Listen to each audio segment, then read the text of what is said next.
Yo guys, welcome back. Today, like I said, we are revisiting Ines mobbing setups. First thing I want to state is there are many options you can go with for her. All work very well, so we'll be going over a variation of different setups.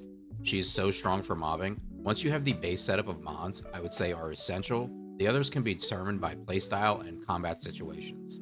Before we get into it, I do want to plug a few things that help support the channel.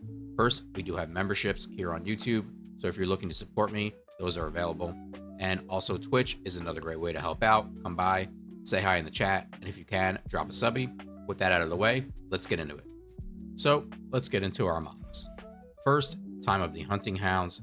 The reason we were putting this in is not only for the maneuverability you get with her third ability. The big thing here is going to change our first ability into a tech ability, which is going to be matching our fourth ability. And these are the two abilities that we will be spamming for damage. As far as the base mods that I suggest for every build, we are looking at MP Conversion and Nimble Fingers for cooldown, also for cooldown, but for damage, focus on electric and focus on tech.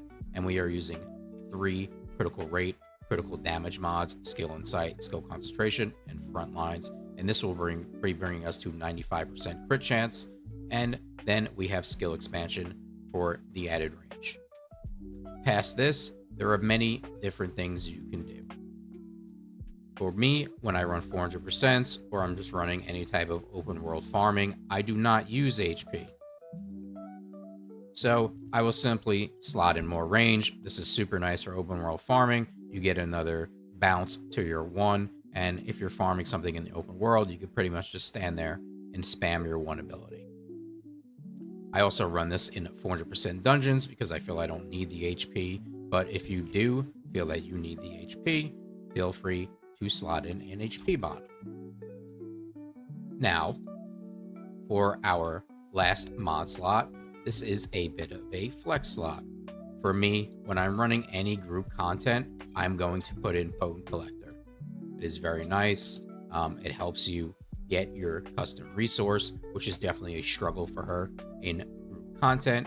And it gives you the chance to spam your fourth ability, which is going to give you a speed boost, which is going to put you ahead of the pack for more chances for your fourth ability.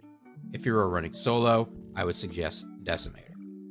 Both work solo. The spam with Potent Collector on your 4 is very nice, but the damage with Decimator is also very nice. Now, I know people are going to ask me what is in the Purge loadout because they are probably not listening to me speak, but the Purge loadout is pretty much the same. We just have HP there at all times because you definitely want the HP in Void Erosion Purge to avoid some of the one-shots. And it's the same thing with the last mod, either Decimator or Potent Collector. So now let's get into our reactor. I run a cooldown crit hit damage. I am a big cooldown enjoyer. If you do not mind so much about the cooldown, you can run faction crit hit damage.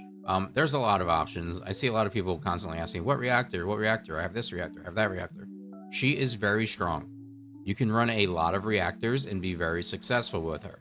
If you want to min-max, I would suggest cooldown crit hit damage or crit hit damage with matching faction damage.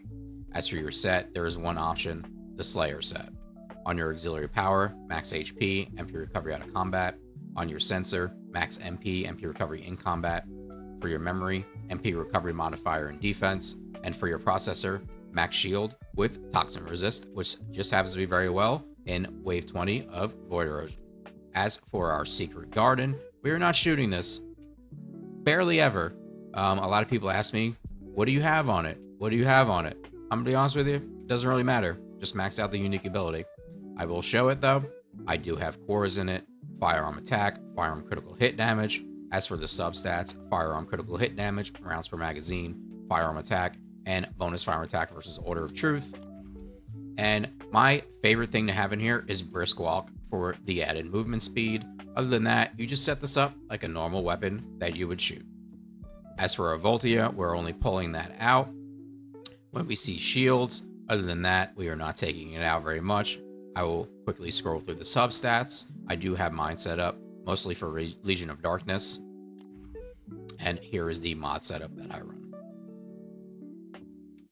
And I would suggest having a Smithereens on you to pop a boss's shield, or just in general, does really good boss damage. This is how I have mine set up, and we will quickly go through the mods.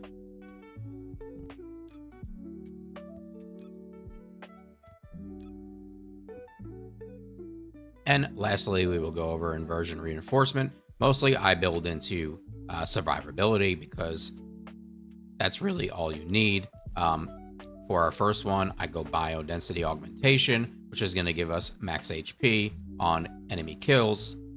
I go Selective Cellular Stimulation, which is going to grant us some type of max HP heal once every 30 seconds.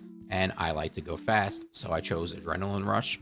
This can be a good option. I just do not like the 7-second duration with a 25-second cooldown. I would not want to rely on this, and it doesn't really offer us too much for this build. And that covers everything currently for Ines mobbing builds. Probably won't be coming back to her for a bit, but when I do, we will do a large build guide video that will cover everything down to every little detail. Any questions or suggestions about the builds, let me know in the comments. Like and subscribe is appreciated. Thanks, guys. Peace.